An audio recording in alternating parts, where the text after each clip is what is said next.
ದೇವರನಾಮಕ್ಕೆ ಸ್ತೋತ್ರ. ಪ್ರಕಟಣೆ ಗ್ರಂಥದ ಅಧ್ಯಯನದ ಇವತ್ತಿನ ಭಾಗಕ್ಕೆ ನಿಮ್ಮನ್ನು ಯೇಸುವಿನಲ್ಲಿ ಸ್ವಾಗತಿಸ್ತೇನೆ. ಪ್ರಾರ್ಥನೆ ಮಾಡಿಕೊಂಡು ಒಂದು ಆರಾಧನೆ ಹಾಡಿನೊಂದಿಗೆ ನಾವು ಆತನ ಪ್ರಸನ್ನತೆಯಲ್ಲಿ ಪ್ರವೇಶಿಸೋಣ. ಭೂಪರಲೋಕಗಳನ್ನು ಸೃಷ್ಟಿಸಿರುವಂಥ ನಮ್ಮ ಸರ್ವಶಕ್ತನಾಗಿರುವಂಥ ತಂದೆ ದೇವರೇ, ಸಲ್ಲಬೇಕಾದ ಗೌರವ ಮಹಿಮೆ ಆರಾಧನೆಯನ್ನು ಸಲ್ಲಿಸ್ತೇನೆ. ಈ ದಿನ ಸ್ವಾಮಿ, ತಂದೆ ಅಪ್ಪ ಸ್ವಾಮಿ, ಮನುಷ್ಯನ ಬುದ್ಧಿ ಮಾತಾಡದೆ ದೇವರ ಆತ್ಮನೇ ನೀನು ನಮ್ಮ ಜೊತೆಗೆ ಮಾತಾಡಬೇಕೆಂಬುದಾಗಿ ನಮ್ಮನ್ನು ನಾವು ತಗ್ಗಿಸ್ಕೊಂಡು ನಿನ್ನ ಸರಿದಲ್ಲಿ ಬೇಡ್ಕೊಳ್ತೇವೆ ಯೇಸುವಿನ ಹೆಸರಿನಲ್ಲಿ, ಆಮೆನ್. ಸುಂದರನೇ, ಅತಿಶಯನೇ, ಮಹೋನ್ನತನೇ, ನನ್ ಪ್ರಿಯನೇ, ಸುಂದರನೇ, ಅತಿಶಯನೇ, ಮಹೋನ್ನತನೇ, ನನ್ ಪ್ರಿಯನೇ. 10,000ರಲ್ಲಿ ನೀನೇ ಶ್ರೇಷ್ಠ, ಪ್ರೀತಿಯ ನನ್ ಕರ್ತನೇ. ಶಾರೋನಿನ ಪುಷ್ಪ ನೀತಾಕಿನ ತಾವರೆ, ನನ್ನನ್ನು ನಾ ಕಂಡೇನೆ. 10,000ರಲ್ಲಿ ನೀನೇ ಶ್ರೇಷ್ಠ, ಪ್ರೀತಿಯ ನನ್ ಕರ್ತನೇ.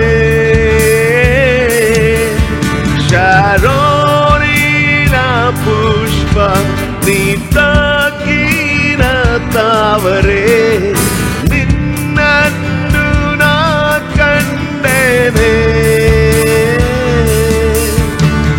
ಯೇಸುವೇ, ನನ್ನೇಸುವೇ,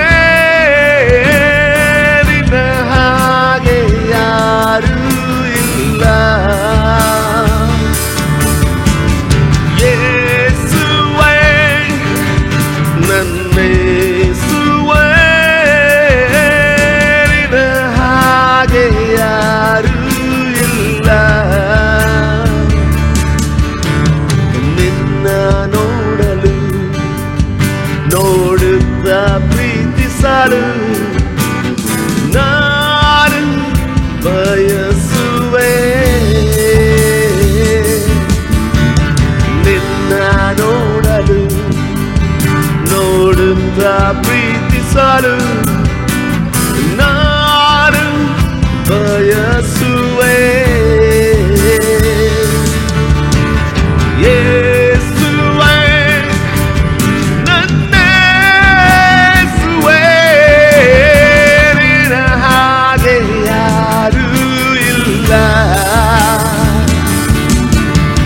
ಯೇಸುವೇ, ನನ್ನೇಸುವೇ, ನಿನ್ನ ಹಾಗೆ ಯಾರೂ ಇಲ್ಲ.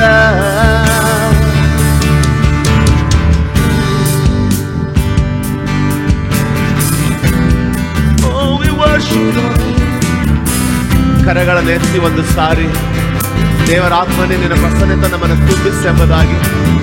ಸುಂದರನೇ, ಅತಿಶಯನೇ, ಮಹೋನ್ನತನೇ, ನನ್ ಪ್ರಿಯನೇ. ಸುಂದರನೇ, ಅತಿಶಯನೇ, ಮಹೋನ್ನತನೇ, ನನ್ ಪ್ರಿಯನೇ.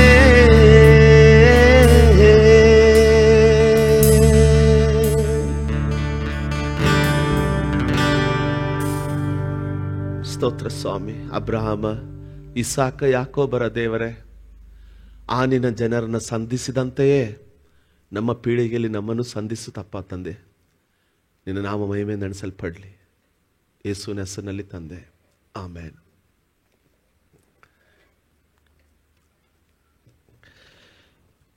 ನಾವು ಈ ದಿನ ನಾವು 7 ಸಭೆಗಳಲ್ಲಿ ಪ್ರವೇಶಿಸಬೇಕಾಗಿದೆ. ಪ್ರಕಟಣೆ ಗ್ರಂಥದ 7 ಸಭೆಗಳ ಭಾಗಕ್ಕೆ ನಾವು ಪ್ರವೇಶಿಸಬೇಕಾಗಿದೆ. ಇವತ್ತು ಸಹ 8 ವಚನಗಳನ್ನು ನಾವು ಮುಗಿಸ್ಕೊಂಡಿದ್ದೀವಿ. ಪ್ರಕಟಣೆ ಗ್ರಂಥದ 8 ವಚನಗಳನ್ನು ನಾವು ಮುಗಿಸ್ಕೊಂಡಿದ್ದೀವಿ. ಇವತ್ತು 9ನೇ ವಚನಕ್ಕೆ ಪ್ರವೇಶಿಸಿ ಮುಂದಿನ ಈ 7 ಸಭೆಗಳ ಬಗ್ಗೆ ಇನ್ನೂ ಒಂದು ಸಭೆ ಮೊದಲನೇ, ಎರಡನೇ, ಮೂರನೇದಾಗಿ ಪ್ರವೇಶಿಸದೆ ಇವತ್ತು ಯೋಹಾನನು ಕ್ರಿಸ್ತನನ್ನ, ಯೇಸು ಸ್ವಾಮಿಯನ್ನ ಶರೀರಧಾರಿಯಾಗಿ ಕಂಡು ಆತನ ಜೊತೆಗಿದ್ದು ಆತನ ಎದೆಗೆ ಒರಗಿಕೊಂಡಂಥ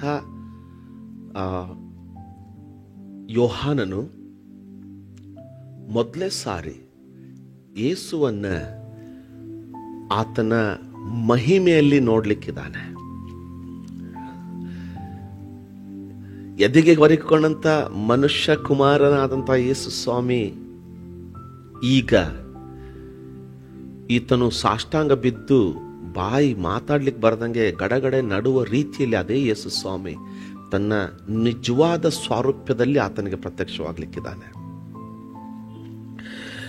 9ನೇ ವಚನವನ್ನು ಓದಿಕೊಳ್ಳೋಣ. ಪ್ರಕಟಣೆ ಗ್ರಂಥದ 1ನೇ ಅಧ್ಯಾಯದ 9ನೇ ವಚನ.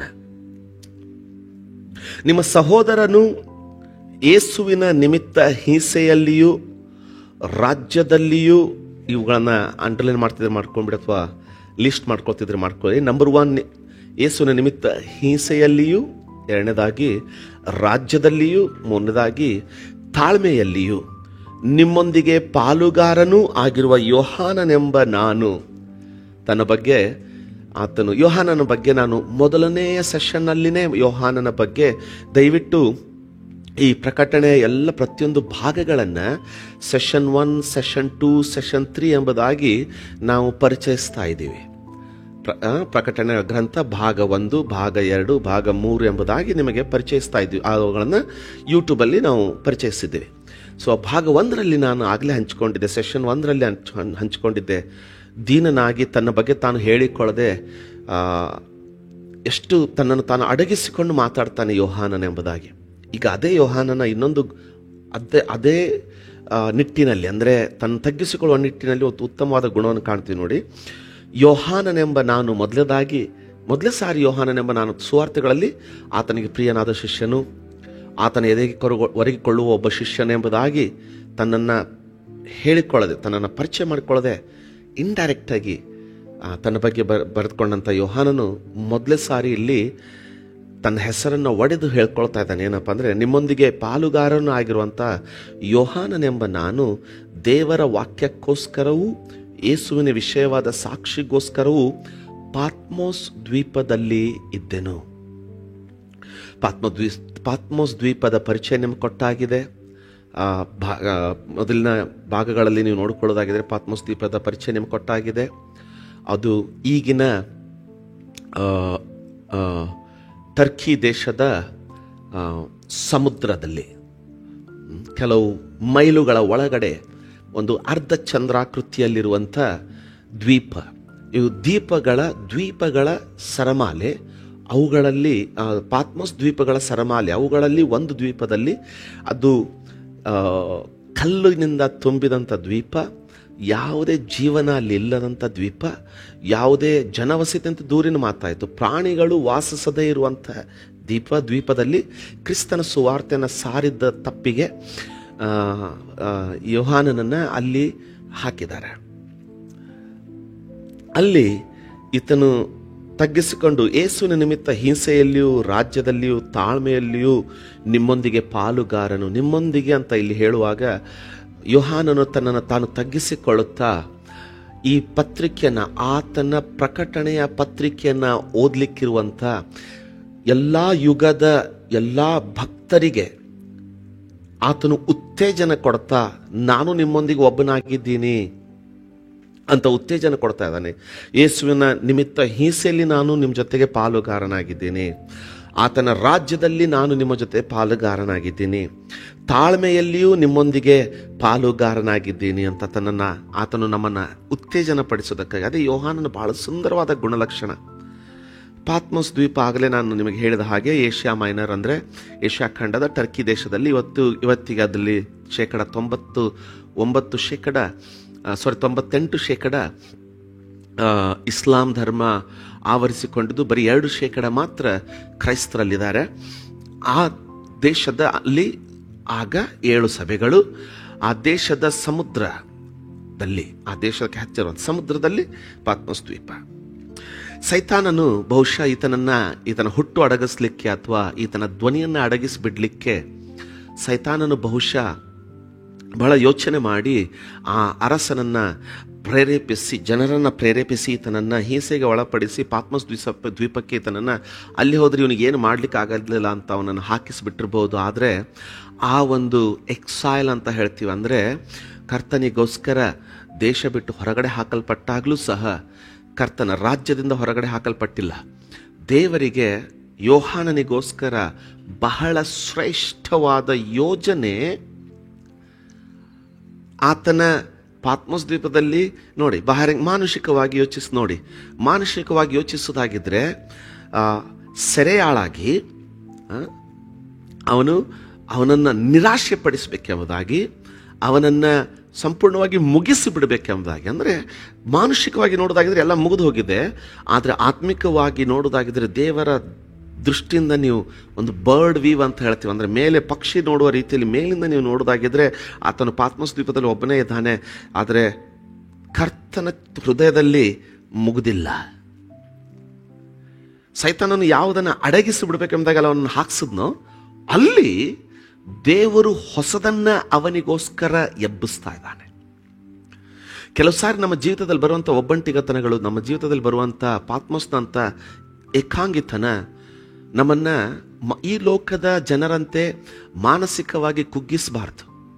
ಈ ಲೋಕದ ಜನರಂತೆ ನಮ್ಮನ್ನು ಅದು ನಿರಾಶೆಗಳಿಗೆ, ಡಿಪ್ರೆಷನ್ಸ್ಗಳಿಗೆ, ಮಾನಸಿಕ ಅಸ್ತವ್ಯಸ್ತಗಳಿಗೆ ನಡೆಸಬಾರ್ದು. ಯೋಹಾನನಂತೆ ಕರ್ತನನ್ನು ಹುಡುಕುವುದಕ್ಕೋಸ್ಕರ ಕರ್ತನಿಂದ ಒಂದು ಹೊಸ ಅಧ್ಯಾಯವನ್ನು ಪ್ರಾರಂಭ ಮಾಡುವಂಥ ಗಳಿಗೆ ಅದಾಗಬೇಕು. ದಾನಿಯೇಲನ ಜೊತೆಗೆ ದೇವರು ದೇಶ ಬಿಟ್ಟು ಹೊರಗಡೆ ಹೋದ, ಎಕ್ಸೈಲ್ ಅಂತಾರೆ ಇಂಗ್ಲೀಷ್ನಲ್ಲಿ, ದೇಶದಿಂದ ಹೊರಗಡೆ ಹಾಕಲ್ಪಟ್ಟಾಗಲೇ ಮಾತಾಡಿದ್ದು. ಮೋಶೆ ಜೊತೆಗೆ ದೇವರು ಒಬ್ಬಂಟಿಗನಾಗಿ ಬೆಟ್ಟದ ಮೇಲೆ ಇದ್ದಾಗಲೇ ಮಾತಾಡಿದ್ದು. ಎಲಿಯನ ಜೊತೆಗೆ ಗುಹೆಯಲ್ಲಿ ಒಬ್ಬಂಟಿಗನಾಗಿದ್ದಾಗಲೇ ಮಾತಾಡಿದ್ದು. 40 ದಿನಗಳಿಂದ ಹೊರತು ಹೆಚ್ಚಾಗಿ ಆತನಲ್ಲಿದ್ದಾಗಲೇ ಮಾತಾಡಿದ್ದು. ನಾವು ಒಬ್ಬಂಟಿಗನಾಗಿರುವಾಗ ಕರ್ತನಿಗೆ ನಾವು ಬಾಗಿಲನ್ನು ತೆರೆದಾಗಿದ್ದರೆ ದೇವರು ಆಳವಾಗಿಯೂ ಬಲವಾಗಿಯೂ ನಮ್ಮ ಜೊತೆಗೆ ಮಾತಾಡ್ತಾನೆ. ಅದು ಆದ ಕಾರಣ 9ನೇ ವಚನದಲ್ಲಿ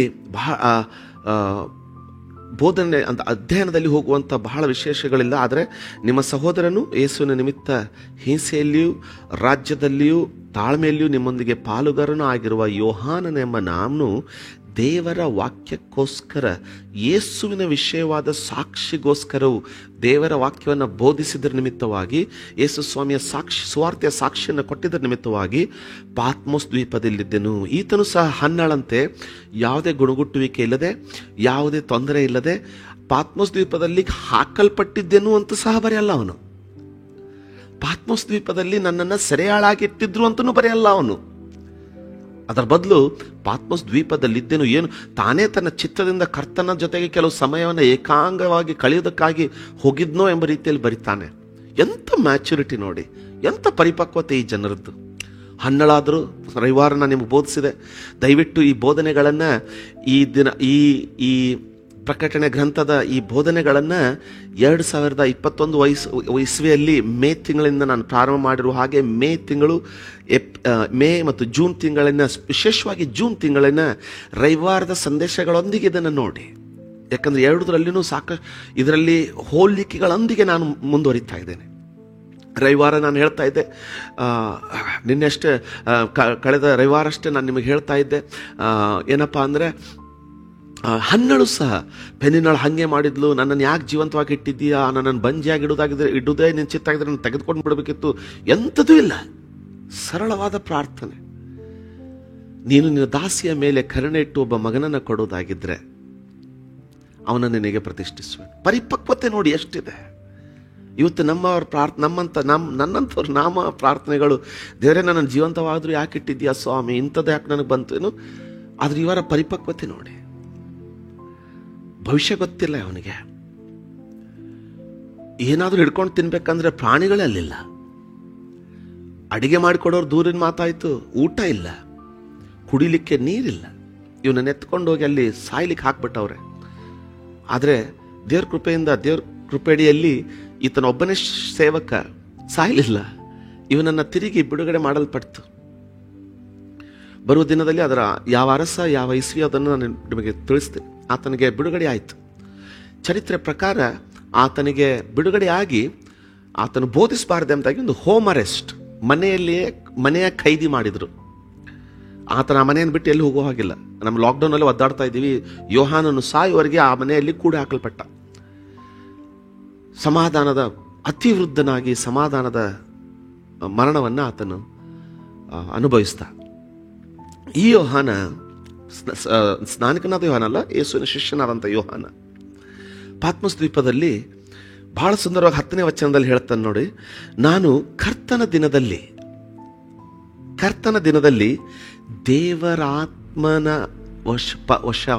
ದೇವರಾತ್ಮ ವಶವಾಗಿ ಇಲ್ಲಿ 2 ವಿಷಯಗಳನ್ನು ನಿಮ್ಮ ಗಮನಕ್ಕೆ ತರ್ತೀನಿ ಇವತ್ತು.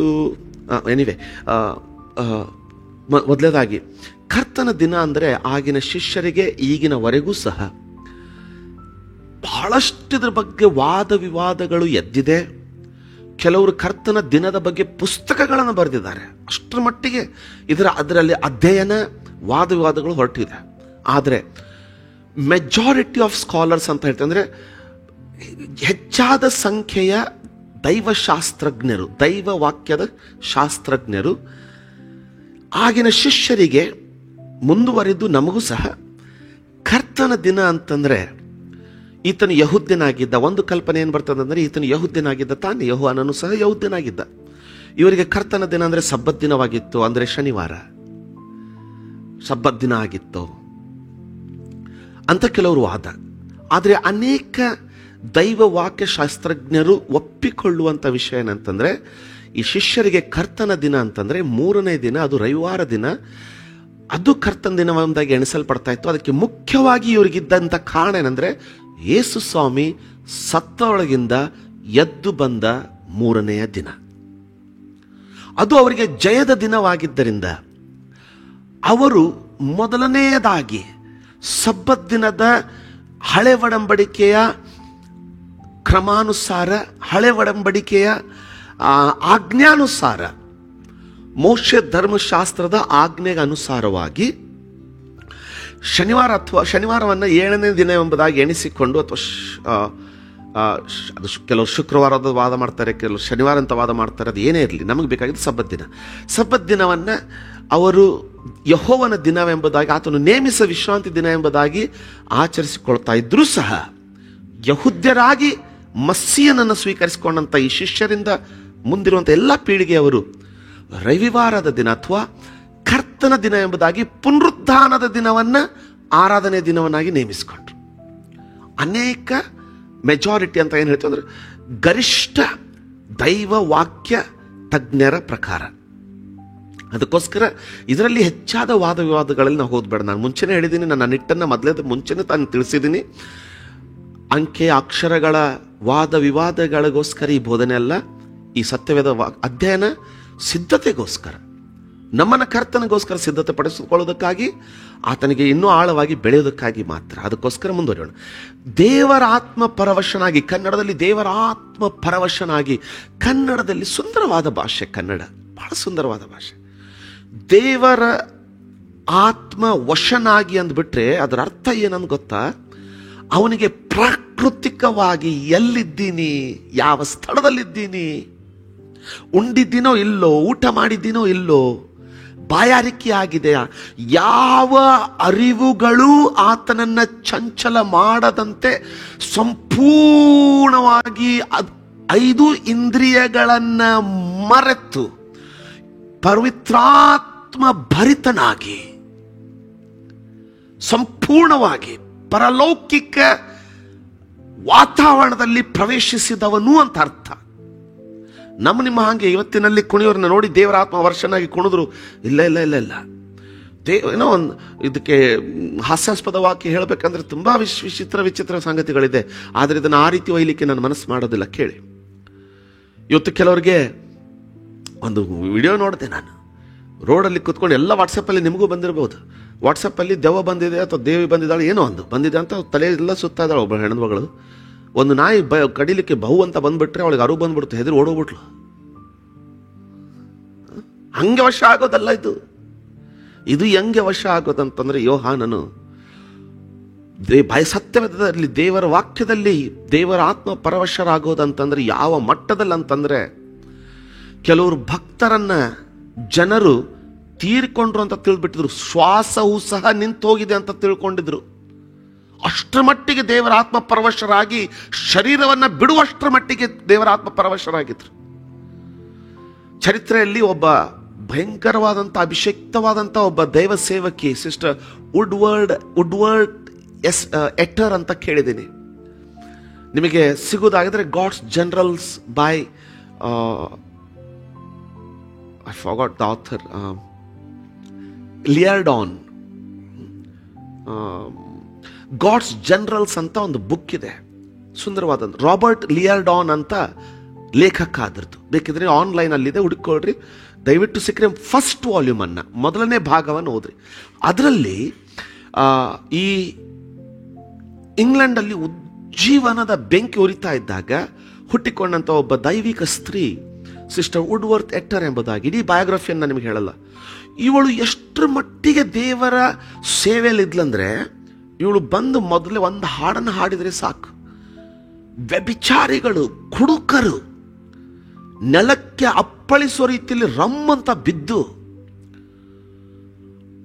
ಆತ್ಮ ಪರವಶರಾಗಿ ಅರಿವು ತಪ್ಪಿ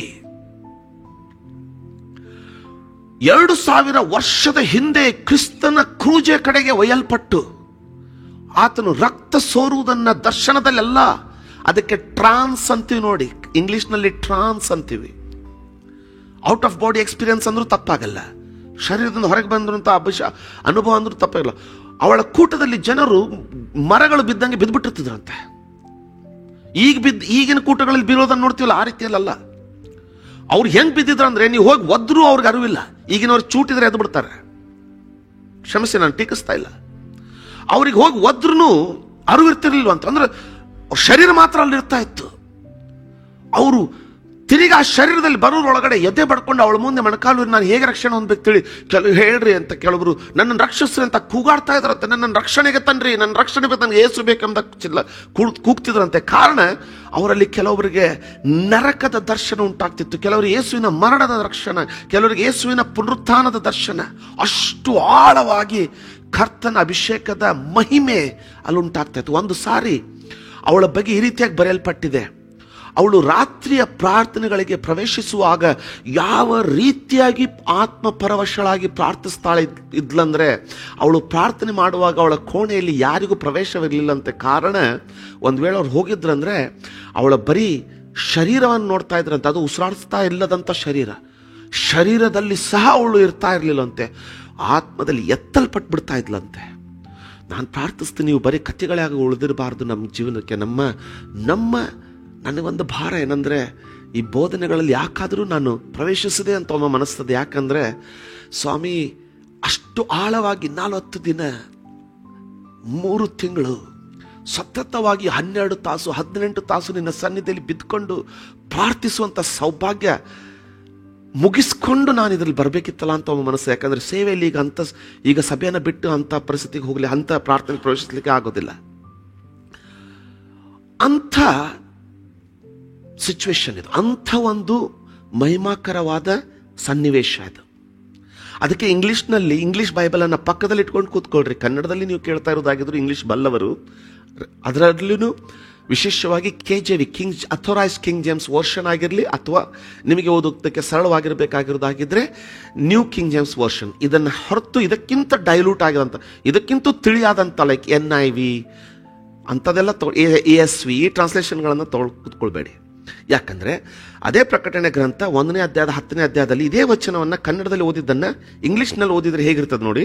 ನಾನು ಕರ್ತನ ದಿನದಲ್ಲಿ ದೇವರ ಆತ್ಮ ಪರವಶನಾಗಿ, I was in upper cases ಕಾಣ್ತದೆ ನಿಮಗಲ್ಲಿ, spirit on the Lord's day. John was not in his spirit on the Lord's day, he was in the holy spirit on the Lord's day.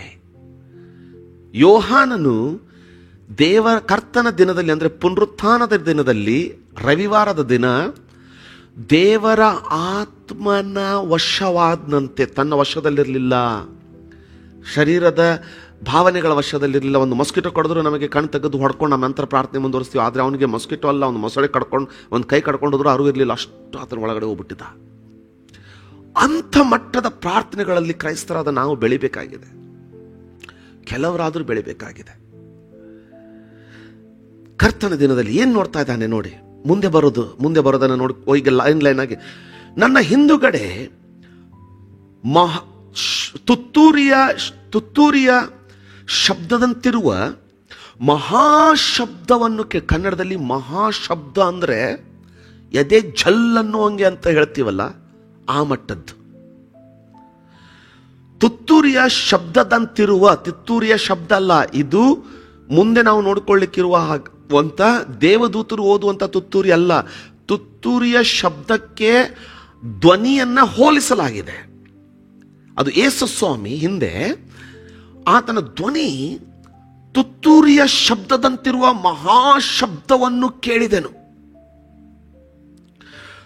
ಯೇಸುವಿನ ಆತನ ಹಿಂದುಗಡೆಯಲ್ಲಿ, ಆತನಿಗೆ ದರ್ಶನ ಕೊಡಲಿಕ್ಕೆ ಬಂದಂಥ ಯೇಸು ಹಿಂದುಗಡೆಯಲ್ಲಿ ಮುಂದೆ ನೋಡ್ತೀವಿ. ಆತನ ಏನು ನೋಡಿದಂದ್ರೆ 7 ದೀಪಸ್ತಂಭಗಳ ಮಧ್ಯದಲ್ಲಿ ಮನುಷ್ಯ ಕುಮಾರನು, ಅದನ್ನು ಮುಂದೆ ವಿವರಿಸ್ತೀನಿ ನಾನು, ಮಾತಾಡಿದ ಇವನ ಜೊತೆಗೆ.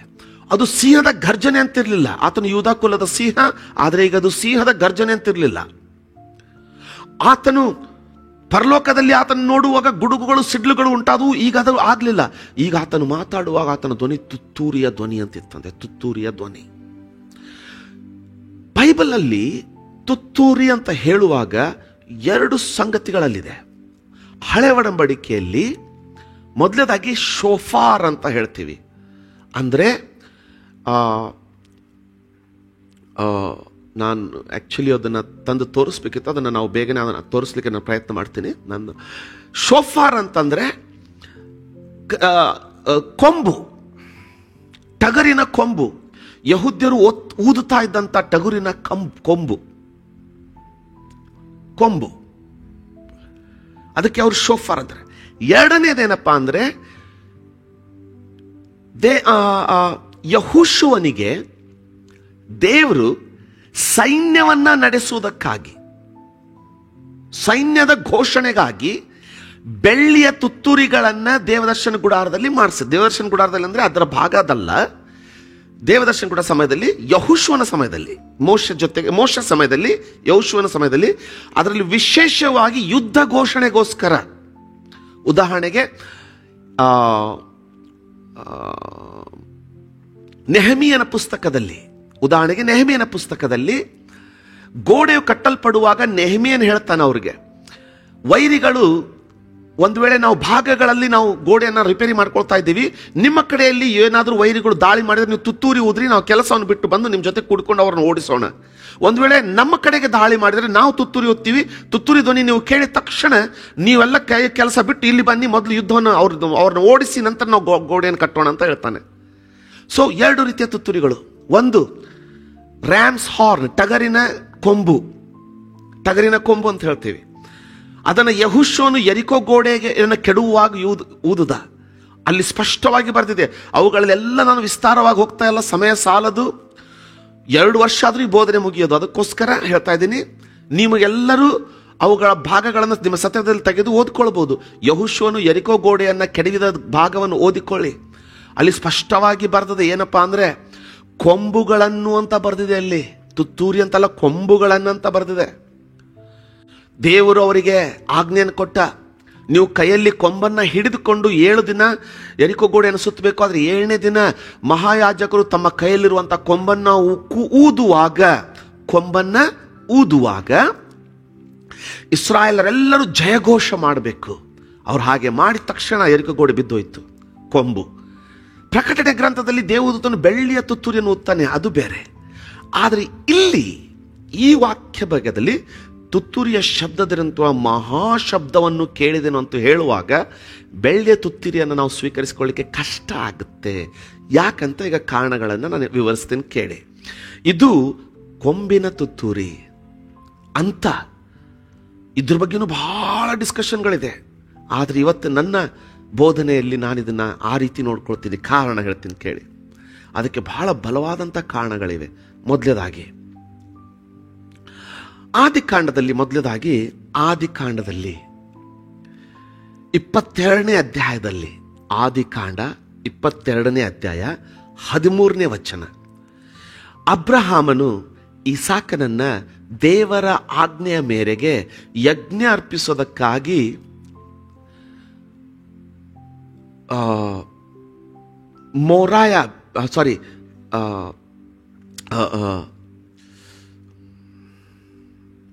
ಮೋರಾಯ ಬೆಟ್ಟದ ಸರಮಾಲೆ ಅಲ್ವಾ, ಅದೇ ಸರಿಯಾಗಿ, if I am not wrong, ಸರಮಾಲೆಯಲ್ಲಿ ನಾನು ತೋರಿಸುವ ಬೆಟ್ಟಕ್ಕೆ, ಅದನ್ನೆಲ್ಲ ವಿವರವಾಗಿ ಬೋಧಿಸಬೇಕೆಂದಾಗ ಆಶೆ ಇದೆ.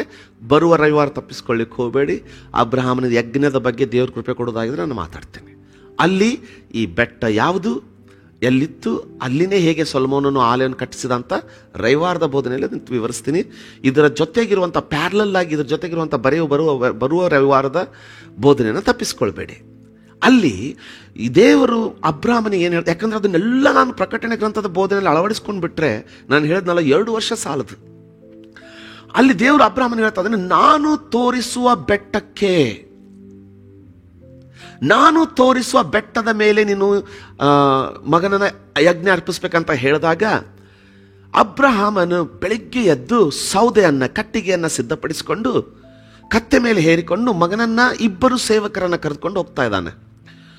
3 ದಿನದ ಪ್ರಯಾಣದ ನಂತರ ಅಬ್ರಹಾಮನು ಇದ್ದ ಸ್ಥಳದಿಂದ 3 ದಿನಗಳ ನಡೆದ ನಂತರ ದೂರದಲ್ಲಿ ಯೆಹೋವನ ಬೆಟ್ಟ ಎಂಬುದಾಗಿ ಕರೆಯಲ್ಪಡುವಂತಹ ಮೊರೆಯ ಬೆಟ್ಟ, ಸಿನಾಯ್ ಬೆಟ್ಟ ಅಲ್ಲ, ಮೌಂಟ್ ಮೊರಾಯ, ಸಿನಾಯ್ ಬೆಟ್ಟದ ಸರಮಾಲೆಯಲ್ಲಿ ಬರುವಂಥದ್ದು. ನಮಗೆ ಹೆಂಗೆ ಇಲ್ಲಿ ಸಹ್ಯಾದ್ರಿ ಬೆಟ್ಟದ ಸರಮಾಲೆಗಳು ಅಂತ ಹೇಳ್ತೀವಲ್ಲ ನಮ್ಮ ಕರ್ನಾಟಕದವರಿಗೆ, ಕೋಸ್ಟಲ್ ಬೆಲ್ಟ್ ಅಲ್ಲಿ ಬರುವಂಥ ಸಹ್ಯಾದ್ರಿ ಬೆಟ್ಟ ಅಂದ್ಬಿಟ್ರೆ ಒಂದೇ ಅಲ್ಲ ನೋಡಿ. ಅದಕ್ಕೆ ನಾವೇನಂತೀವಿ, ಸಹ್ಯಾದ್ರಿ ಬೆಟ್ಟದ ಸರಮಾಲೆ ಅಂತ ಹೇಳಿ. ಯಾಕಂತೀವಿ? ಯಾಕಂದ್ರೆ ಅದು ಕೆಳಗಡೆ ದಕ್ಷಿಣ ಭಾಗದಿಂದ ಪ್ರಾರಂಭವಾಗಿ ಮಹಾರಾಷ್ಟ್ರದವರೆಗೂ ಸಮುದ್ರದಾದ್ಯಂತ ದಂಡೆಗೆಲ್ಲ ಹಬ್ಬಿಕೊಂಡಿರುವಂಥದ್ದು. ಒಂದೇ ಬೆಟ್ಟ ಅಲ್ಲ, ಬೆಟ್ಟಗಳ ಸರಮಾಲೆ. ಹಾಗೆಯೇ ನಾವು ಮೊರಾಯ ಬೆಟ್ಟ ಅಂತ ಹೇಳುವಾಗ ಒಂದೇ ಅಲ್ಲ, ಅದು ಬೆಟ್ಟಗಳ ಸರಮಾಲೆ. ಇದೇ ಬೆಟ್ಟದ ಮೇಲೆ 1000 ವರ್ಷಗಳಾದ ನಂತರ ಸೊಲೊಮೋನನು ದೇವರ ಆಲಯವನ್ನು ಕಟ್ಟಲಿಕ್ಕೆ ಪ್ರಾರಂಭ ಮಾಡಿದ.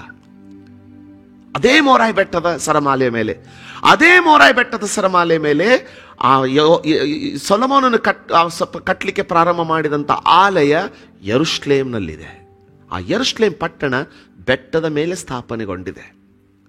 ಇವತ್ತಿಗೂ ತೆಗೆದು ನೋಡಿ, ಯೆರೂಸಲೇಮ್ ಬೆಟ್ಟದ ಮೇಲೆ ಸ್ಥಾಪನೆಗೊಂಡಿದೆ.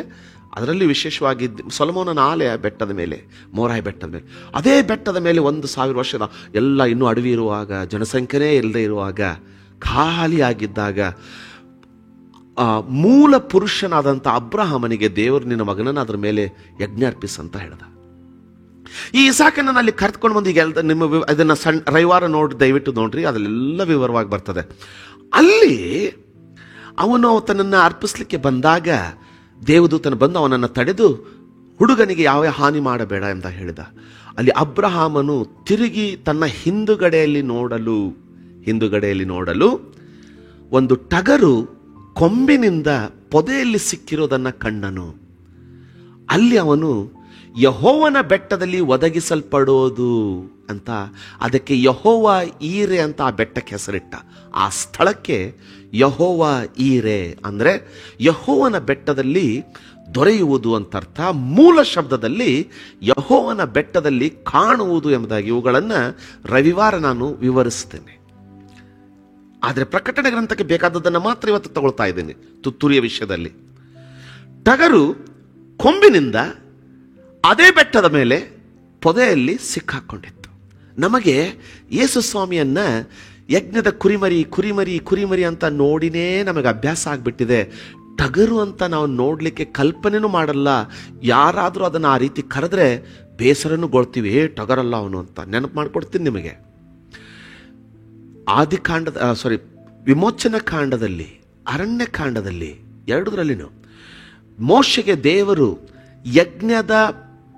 ಯಜ್ಞ ಪೀಠವನ್ನ, ಕುರಿಗಳನ್ನ ಬಲಿ ಕೊಡೋದಕ್ಕೆ ಯಜ್ಞ ಪೀಠವನ್ನ ಮಾಡೆಂಬುದಾಗಿ ಹೇಳಿದಾಗ ಆ ಯಜ್ಞದ ಪೀಠಕ್ಕೆ 4 ಮೂಲೆಗಳಿಗೆ ಕೊಂಬುಗಳು ಇಡಲ್ಪಟ್ಟಿತ್ತು. ಕೊಂಬು ಮಾಡಿದ್ರು, 4 ಕೊಂಬುಗಳಿರ್ಬೇಕಂತ ಹೇಳಿದ್ದ. ಯಾಕೆ ಕೊಂಬುಗಳು? ಆ ಕೊಂಬಿನಲ್ಲಿ ಬಹಳ ಆಳವಾದ ಬೋಧನೆ ಇದೆ. ಯಾಕಂದ್ರೆ ಯೇಸು ಸ್ವಾಮಿ ಹೆಣ್ಣು ಕುರಿ ಅಲ್ಲ, ಆತನು ಗಂಡು ಕುರಿ. ಅಬ್ರಹಾಮನ ಚರಿತ್ರೆಯಲ್ಲಿ ಈಸಾಕನನ್ನ ಉಳಿಸಿದ್ದು ಆ ಟಗರು. ಯಾಕಂದ್ರೆ ದೇವರು ಒಂದು ಸಾರಿ ಯಜ್ಞವನ್ನು ಕೇಳಿದ್ನಂದ್ರೆ ಅದು ಆಗ್ಲೇಬೇಕು. ವಿಚಾರ ಮಾಡಿ ನೋಡಿ, ದೇವರು ಈಸಾಕನನ್ನು ಉಳಿಸ್ಬೇಕಾಗಿರೋದಾಗಿದ್ರೆ ಯಜ್ಞವನ್ನೇ ಕ್ಯಾನ್ಸಲ್ ಮಾಡ್ಬೇಕಿತ್ತಲ್ಲ. ಅವತ್ತು ಮಾಡಿದ್ನ? ಯಜ್ಞ ಕ್ಯಾನ್ಸಲ್ ಮಾಡಲಿಲ್ಲ. ಆದರೆ ತನ್ನ ಕಡೆಯಿಂದ ಒಂದು ಕುರಿಯನ್ನು ಒದಗಿಸ್ಬಿಟ್ಟ. ಕುರಿಯಲ್ಲ, ಟಗರನ್ನ ಒದಗಿಸ್ದ. ಯಾಕ್ರಿ? ಬರೀ ಅಬ್ರಹಾಮನನ್ನು ಪರೀಕ್ಷಿಸ್ತಾ ಇದ್ನಲ್ಲ, ಮಗನನ್ನು ಕೊಡ್ತಾನೋ ಇಲ್ಲ ಅಂತ ನೋಡ್ಲಿಕ್ಕೆ ಪರೀಕ್ಷಿಸ್ತಾ ಇದ್ನು ಮಾತ್ರ ತಾನೆ. ಹಾಗಿದ್ರೆ ಇವತ್ತಿಗೆ ನೀನು ಕೈ ಎತ್ತಿ ಕೊಲ್ಲಿಕ್ಕೂ ರೆಡಿ ಆದಿಪ್ಪ, ನೀನು ಗ್ಯಾರಂಟಿ ನೀನು ನಿನ್ನ ಮಗನನ್ನು ಕೊಡ್ಲಿಕ್ಕೆ ರೆಡಿ ಇದ್ದಿ, ಸಾಕು ಬಿಡು, ಅವನೇನೇನು ಕೊಲ್ಬೇಡ, ಈ ಯಜ್ಞ ಕ್ಯಾನ್ಸಲ್ ಮಾಡಿಬಿಡೋಣ ಅಂತ ಆತನ ಕರ್ತನಲ್ಲ, ಮಾಡ್ಬೋದಿತ್ತಲ್ಲ. ಮಾಡಲಿಲ್ಲ. ಅದ್ರ ಬದಲು ಏನು ಮಾಡ್ದ? ಒಂದು ವೇಳೆ ಅವನ ಕ್ಯಾನ್ಸಲ್ ಮಾಡಿದ್ರೆ ಅಬ್ರಹಾಮನು ಆ ಸ್ಥಳಕ್ಕೆ ಯೆಹೋವನ ಬೆಟ್ಟದಲ್ಲಿ ಒದಗಿಸಲ್ಪಡುವುದು ಅಂತ ಹೆಸರಿಟ್ಟು ಯೆಹೋವ ಈರಿ ಅಂತ ಅವನನ್ನು ಕರಿತಾ ಇರಲಿಲ್ಲ. ಅದ ಯಜ್ಞವನ್ನು ಕ್ಯಾನ್ಸಲ್ ಮಾಡಿದ್ಬಿಟ್ಟು ಏನು ಮಾಡಿದ? ಆ ಯಜ್ಞ ಪರಿಪೂರ್ಣಗೊಳ್ಳಬೇಕೆಂಬುದಾಗಿ ಟಗರನ್ನ ಒದಗಿಸ್ದ. ಅದೇ ರೀತಿ ಅದೇ ಬೆಟ್ಟದ ಮೇಲೆ, ಅದೇ ಮೋರಾಯ ಬೆಟ್ಟದ ಮೇಲೆ, ಅದೇ ಬೆಟ್ಟದ ಸರಣಿಯಲ್ಲಿ ತಂದೆಯಾದ ದೇವರು ತನ್ನ ಒಬ್ಬನೇ ಮಗನಾದಂಥ ಯೇಸು ಸ್ವಾಮಿಯನ್ನ ಯಜ್ಞದ ಕುರಿಮರಿ ಅಥವಾ ಅಬ್ರಹಾಮನಿಗೆ ಒದಗಿಸಲ್ಪಟ್ಟಂಥ ಟಗರು ಅನ್ನೋನು ಅದನ್ನ ಆತನು ಆ ಕ್ರೂಜೆಯ ಮೇಲೆ ಒದಗಿಸಿದ. ಅದಕ್ಕೆ ಅಬ್ರಹಾಮನು ಅದನ್ನು ನೋಡಿ ಹೇಳ್ದ, ಯೆಹೋವನ ಬೆಟ್ಟದ ಮೇಲೆ ಒದಗುವುದು, ಕಾಣುವುದು. ಅದನ್ನು ವಿವರವಾಗಿ ರವಿವಾರ ದಿನ ನಿಮಗೆ ಒದಗಿಸ್ತೀನಿ. ಈ ಟಗರಿನ ಕೊಂಬು ಅಂದರೆ ಅದಕ್ಕೆ ಬೈಬಲಲ್ಲಿ ಅನೇಕ ಶಾಸ್ತ್ರಜ್ಞರು, ಬೈಬಲಲ್ಲಿ ಹೊರಗಡೆ, ಬೈಬಲಿನ ಒಳಗಡೆಯಲ್ಲಿಯೂ ಬೈಬಲಿನ ಹೊರಗಡೆಯಲ್ಲಿ ಅನೇಕ ದೈವಶಾಸ್ತ್ರಜ್ಞರು ಕೊಂಬಿನ ಊದುವನ್ನ ದೇವರ ಧ್ವನಿ ಎಂಬುದಾಗಿ ಕರೀತಾರೆ. Shofar is called as the trumpet or the voice of God ಅಂತ ಕರೀತಾರೆ. ಹಾಗೇನೆ ಅಂತ ನಾನು ಹೇಳ್ತಾ ಇಲ್ಲ, ದೈವ ವಾಕ್ಯಶಾಸ್ತ್ರಜ್ಞರು ಅದನ್ನು ಆ ರೀತಿಯಾಗಿ ಕರೀತಾರೆ. ಯಾಕೆಂದ್ರೆ ಆ ಟಗರು ಯಜ್ಞ ಅರ್ಪಿಸಲ್ಪಡ್ತಲ್ಲ, ಅದರ ಕೊಂಬು ಅದನ್ನು ತೆಗೆದು ನೀನು ಅದನ್ನು ಊದುವಾಗ ಅದೇ ಆ ಯೆಹೋಶುವನ ಕೊಂಬು, ಅದೇ ಆ ಯೆಹೋಶುವಿಗೆ ಕೊಡಲ್ಪಟ್ಟಂಥ ಕೊಂಬು. ಆ ಯೆರಿಕೋ ಗೋಡೆ ಯಾಕೆ ಬಿತ್ತಂದ್ರೆ ಕ್ರಿಸ್ತ ಯೇಸುವಿನಲ್ಲಿ ಜಯ ಎಂಬುದಾಗಿ. ಆ ಕೊಂಬನ್ನು ಊದುವಾಗ ಊದುವಾಗ ಆ ಕೊಂಬು, ರವಿವಾರ ದೇವರು ಕೃಪೆ ಕೊಡೋದಾಗಿದ್ರೆ ನಾನು ಕೊಂಬಿನೊಂದಿಗೆ ಇದನ್ನು ಬೋಧಿಸ್ತೀನಿ. ದಯವಿಟ್ಟು ಇದನ್ನು ಆ ರವಿವಾರದ ಬೋಧನೆಯನ್ನು ತಪ್ಪಿಸ್ಕೊಳ್ಬೇಡಿ. ಜೂನ್ ತಿಂಗಳಿಂದ 2ನೇ ರವಿವಾರ ಅಂದ್ಕೊಳ್ತೀನಲ್ಲ, ಇದನ್ನು ತಪ್ಪಿಸ್ಕೊಳ್ಬೇಡಿ. ಯಾಕಂದರೆ ಅಬ್ರಹಾಮನು 13ನೇ ವಚನದಲ್ಲಿ ನೋಡಿ, ಆದಿಕಾಂಡ 22ನೇ ಅಧ್ಯಾಯದ 13ನೇ ವಚನ. ಅಬ್ರಹಾಮನು ಕಣ್ಣೆತ್ತಿ ನೋಡುವಾಗ ತನ್ನ ಹಿಂದುಗಡೆ ಒಂದು ಟಗರು ಪೊದೆಗಳಲ್ಲಿ ಕೊಂಬುಗಳಿಂದ ಸಿಕ್ಕಿಕೊಂಡಿತ್ತು. ಅವನು ಅದನ್ನು ಹಿಡಿದುಕೊಂಡು ತಂದು ತನ್ನ ಮಗನ ಬದಲಾಗಿ ಹೋಮ ಮಾಡಿದನು. ತನ್ನ ಮಗನ ಬದಲಾಗಿ ಅದನ್ನು ಹೋಮ ಮಾಡಿದ. ಆತನ ಮಗನಾದಂಥ ಇಸಾಕನ ಸಂತತಿಯ ಬದಲಾಗಿ ಯೇಸು ಸ್ವಾಮಿ ಅದೇ ಟಗರಾಗಿ ಕ್ರೂಜೆ ಮೇಲೆ ಹೋಮ ಮಾಡಲ್ಪಟ್ಟ.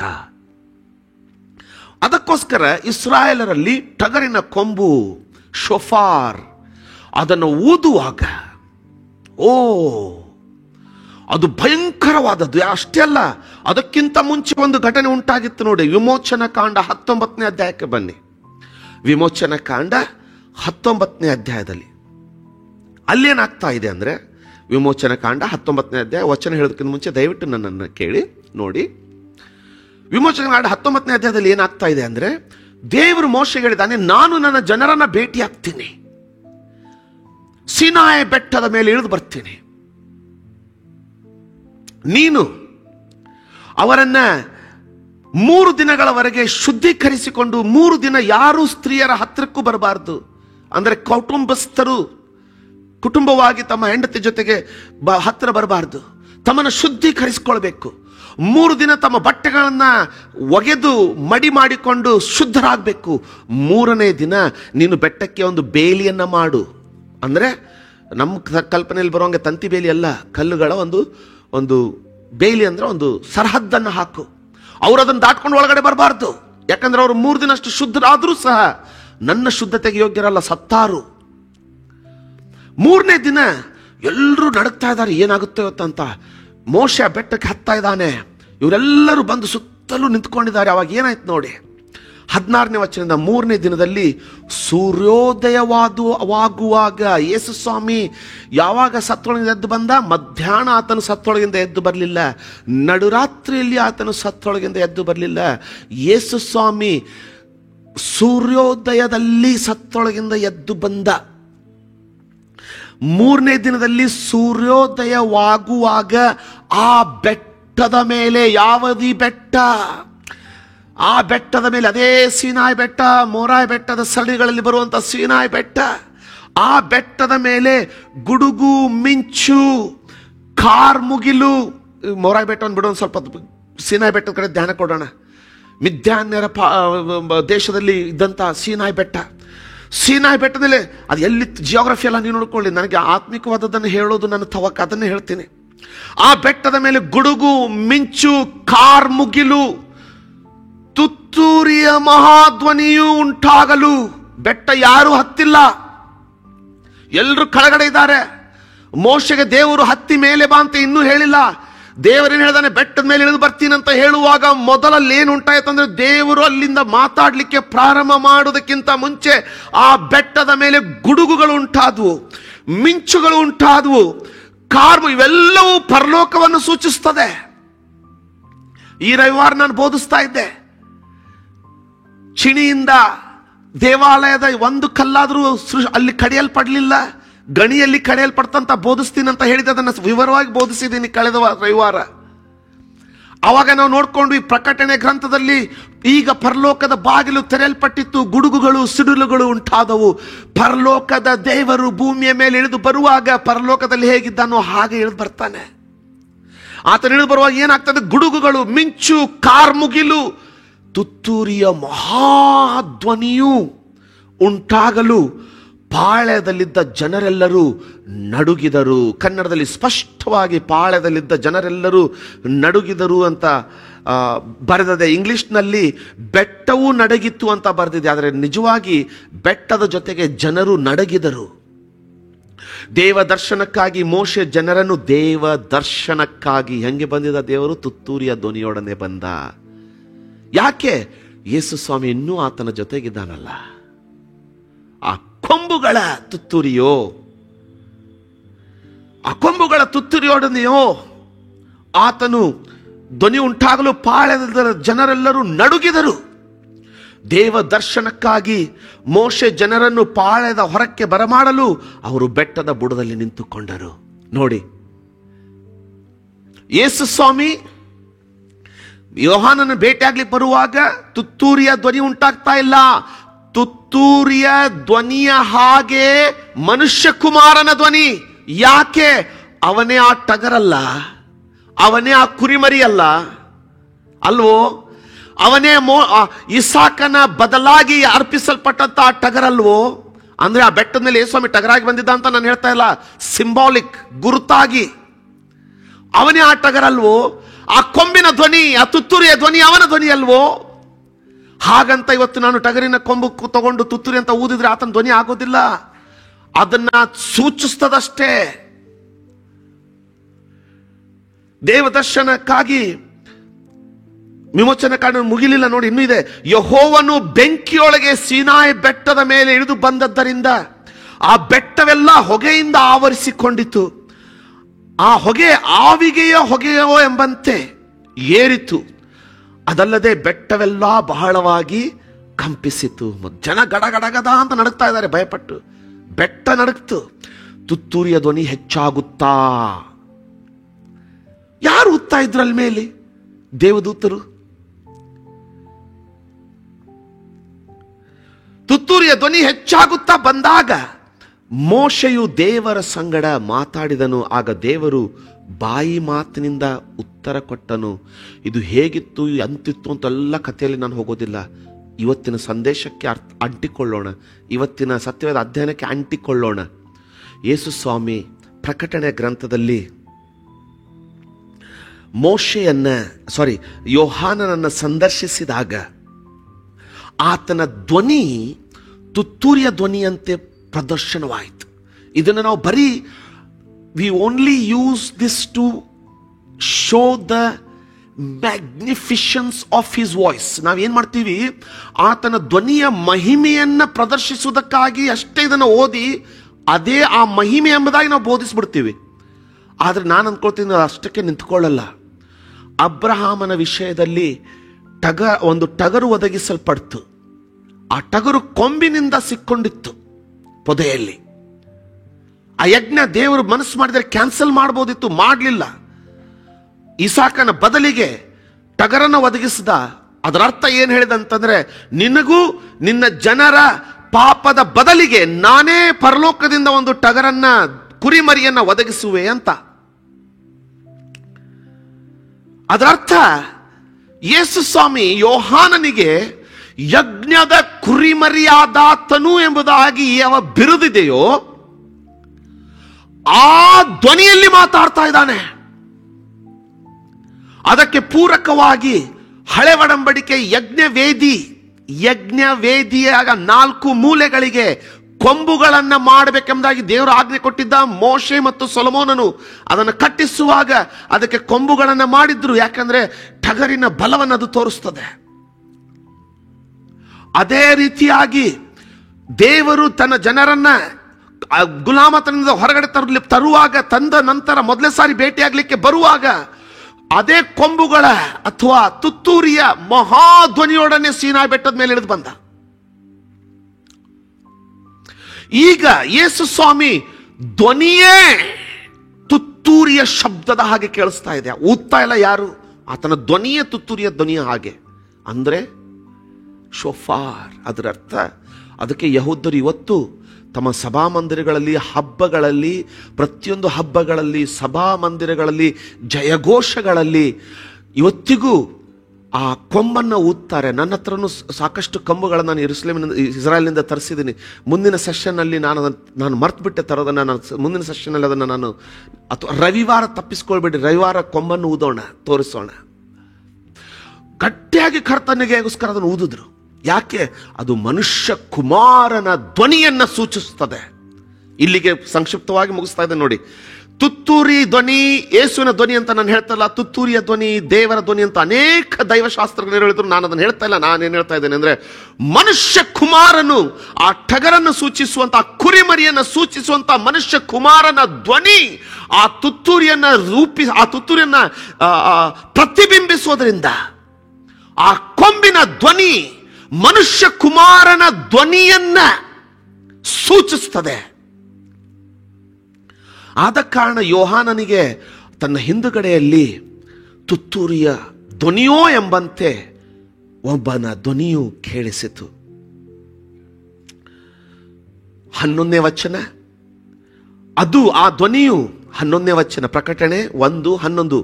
ಆ ಧ್ವನಿಯು ನೀನು ನೋಡುವುದನ್ನ ಪುಸ್ತಕದಲ್ಲಿ ಬರೆದು ಎಫೆಸ, ಸ್ಮರ್ನ, ಪೆರ್ಗಮ, ಥುವತೈರ್ಯ, ಸಾರ್ದಿಸ್, ಫಿಲಡೆಲ್ಫಿಯಾ, ಲವೋದೇಕಿಯಾ ಎಂಬೀ 7 ಪಟ್ಟಣಗಳ ಸಭೆಗಳಿಗೆ ಕಳುಹಿಸಬೇಕೆಂದು ನುಡಿಯಿತು.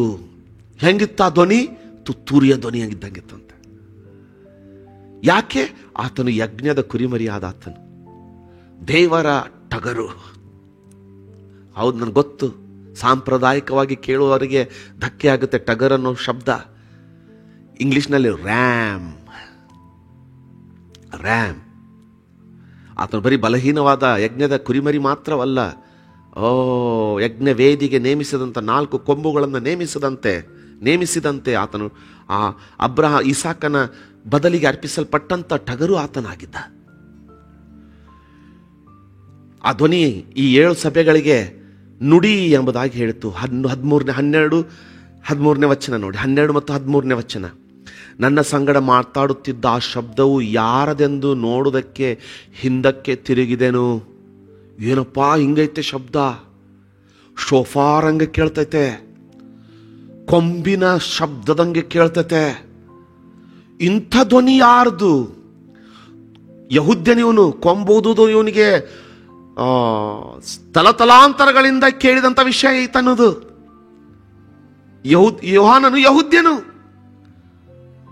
ಇವರು ಐಗುಪ್ತ ದೇಶದಿಂದ ಹೊರಗಡೆ ಬಂದು ವಿಮೋಚನ ಕಾಂಡದಲ್ಲಿ ಹೊರಗಡೆ ಬಂದ ದಿನಗಳಿಂದಲೇ ಇವರಿಗೆ ಕೊಂಬುವುದು ಗೊತ್ತು. ದೇವರೇ ಕಲಿಸ್ಕೊಟ್ಟದ್ದು. ಇವತ್ತು ಆ ಕೊಂಬು ಮಾತಾಡ್ತಾ ಇದೆ. ಆ ಕೊಂಬಿನ ಧ್ವನಿ ಮಾತಾಡೋ ರೀತಿಯಲ್ಲಿದೆ. ಅದು ಇಂಥವನು ಯಾರಂತ ಹಿಂತಿರುಗಿ ನೋಡಿದಾಗ 7 ಚಿನ್ನದ ದೀಪಸ್ತಂಭಗಳನ್ನು 7 ಚಿನ್ನದ ದೀಪಸ್ತಂಭಗಳನ್ನು, ಆ ದೀಪಸ್ತಂಭಗಳ ಮಧ್ಯದಲ್ಲಿ ಮನುಷ್ಯ ಕುಮಾರನಂತೆ ಇರುವವನನ್ನು ಕಂಡೆನು. ಯಾಕೆ ಆತನ ಧ್ವನಿ ಕೊಂಬಿನ ಧ್ವನಿ ಅಂತಿತ್ತು? ಯಾಕೆ ಆತನ ಧ್ವನಿ ತುತ್ತೂರಿಯ ಧ್ವನಿ ಅಂತಿತ್ತು? ಯಾಕಂದ್ರೆ ಆತನೇ ಮನುಷ್ಯ ಕುಮಾರನು. ಅದು ಆತನ ಧ್ವನಿ. ನನ್ನ ಸೇವೆ ಕಾಲಾವಧಿಯಲ್ಲಿ ನಾನು ನೋಡಿದ್ದೀನಿ, ಸುಮ್ಮನೆ ಊದುವಾಗಲ್ಲ, ಅಭಿಷೇಕದಲ್ಲಿ ತುತ್ತೂರಿಯನ್ನ ಅಂದರೆ ಕೊಂಬನ್ನು ಓದುವಾಗ ದೆವ್ವ ಹಿಡಿದವ್ರು ಯಾರಾದರೂ ಇದ್ರೆ ಕಿವಿ ಮುಚ್ಕೊಂಡು ಒದ್ದಾಡೋದನ್ನು ನಾನು ನೋಡಿದ್ದೀನಿ ನನ್ನ ಸೇವೆಯಲ್ಲಿ. ಸುಮ್ಮನೆ ಹುಡುಗರು ಹಾಗೆ ತೊಗೊಂಡು ಓದೋದು ಬೇಡ. ತುತ್ತೂರಿಗೆ ಅದನ್ನು ಐಡಲೈಸ್ ಮಾಡೋದು ಬೇಡ. ಈಗಾಗಲೇ ಕ್ರಾಸನ್ನು ತುಂಬ ಐಡಲೈಸ್ ಮಾಡಿಬಿಟ್ಟಿದ್ವಿ. ಅದಕ್ಕೆ ದೀಪ ಹಚ್ಚಿ ಕ್ಯಾಂಡಲ್ಗಳನ್ನ ಹಚ್ಚಿ ಪೂಜಿಸ್ಲಿಕ್ಕೆ ಪ್ರಾರಂಭ ಮಾಡಿಬಿಟ್ಟಿದ್ವಿ ನಾವು ಹುಚ್ಚರು. ಈಗ ತುತ್ತೂರಿಯನ್ನು ಐಡಲೈಸ್ ಮಾಡೋದು ಬೇಡ. ದಯವಿಟ್ಟು ಅದನ್ನು ಅರ್ಥ ಮಾಡ್ಕೊಳ್ಳೋದು. ಐಡಲೈಸ್ ಮಾಡೋದು ಅಂದರೆ ಮೂರ್ತಿಗಳನ್ನಾಗಿ ಮಾಡೋದಲ್ಲ.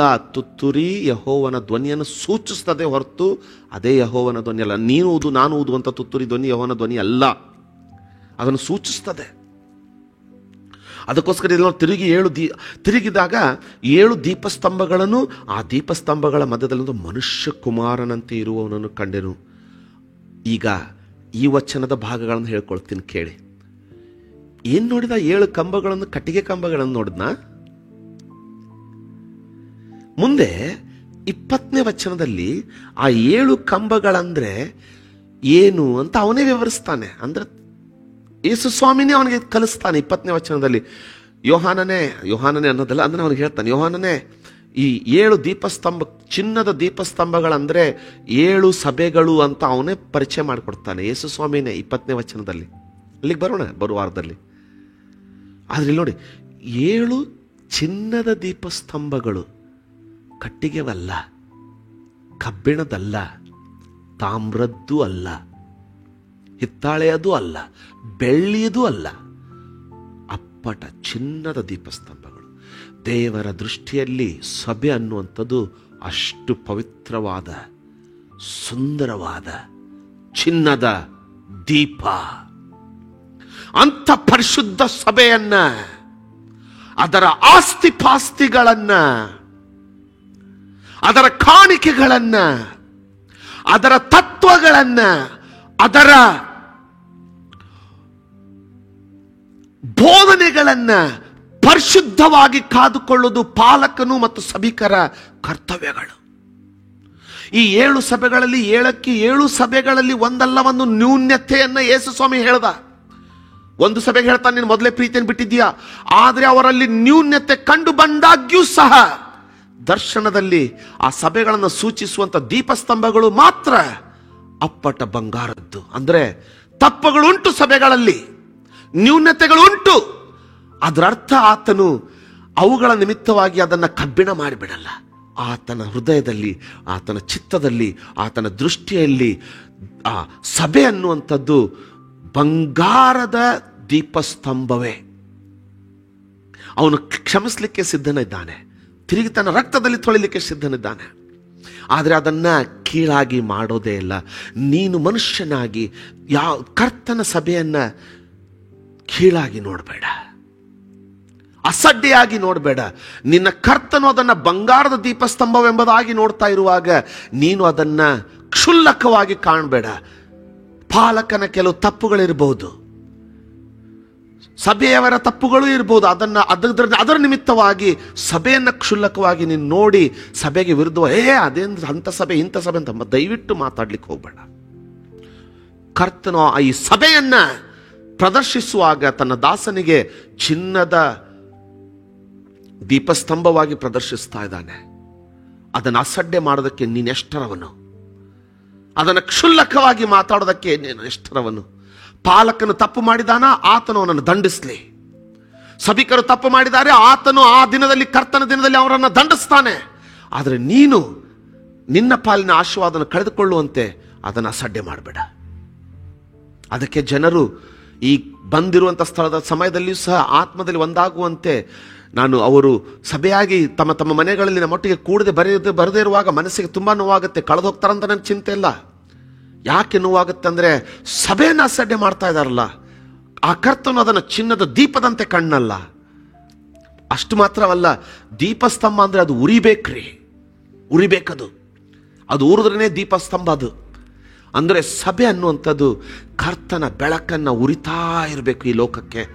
ಯಾಕಂದರೆ ಯೇಸುಸ್ವಾಮಿ ಹೇಳಿದ, ನೀವು ಲೋಕಕ್ಕೆ ಬೆಳಕಾಗಿದ್ದೀರಾ. ನೋಡಿ, ಮಧ್ಯದಲ್ಲಿ ಮನುಷ್ಯ ಕುಮಾರನಂತಿರುವಂಥ ಕಂಡನು. ಅವನು ಎರಡನೇದಾಗಿ ನಿಲುವಂಗಿಯನ್ನ ತೊಟ್ಟಿದ್ದ. ಆತನು ಎಲ್ಲಿ, ಅದು ಬರೀ ನಿಲುವಂಗಿನ ಮಾತ್ರ, ಕನ್ನಡದಲ್ಲಿ ನಿಲುವಂಗಿ ಅಂತ ಮಾತ್ರ ಇದೆ.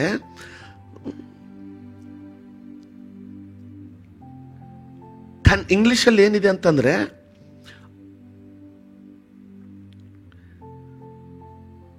one like the son of man clothed with garment down to his feet. ಆತನ ಕನ್ನಡದಲ್ಲಿ ನಿಲುವಂಗಿ ಅಂದ್ಬಿಟ್ರೆ ಪಾದದವರೆಗೆ, ಮೇಲಿನಿಂದ ಪಾದದವರೆಗೆ ಶುಭ್ರವಾದ ನಿಲುವಂಗಿಯನ್ನ ಆತನು ತೊಟ್ಟುಕೊಂಡಿದ್ದ.